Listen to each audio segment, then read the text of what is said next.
ខ្លាំងណាស់កាមេរ៉ាស៊ីនបងប្អូនអត់មានអេឌីតកាមេរ៉ាអីណាកាមេរ៉ាស៊ីនហ្មងស្អាត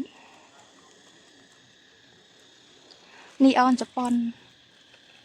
ពូជធំនេះនីអនជប៉ុនពូជទឿគេនេះគេអត់សូវកម្ពស់ហ្មងទេតែផ្កាគេប្រកែជាងខាងនេះអត់សូវផ្កាទេនិយាយទៅវាមិនមែនវាអត់សូវផ្កាគឺវាយូររយៈពេលយូរវាចេញផ្កាមកអញ្ចឹងណាតែវាចេញមកគឺវាស្រស់គ្នាអញ្ចឹងហ្មងអត់សូវឃើញស្លឹកទេឃើញតែផ្កាយកមក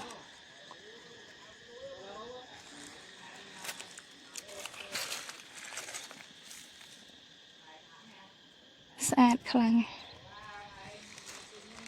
តិចទៀតទៅ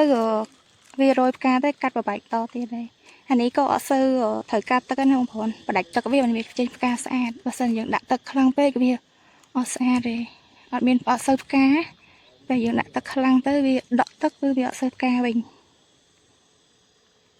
នេះខ្ញុំបដាច់ទឹកវាខាងសោចរយៈពេលប៉ុន្មាននេះ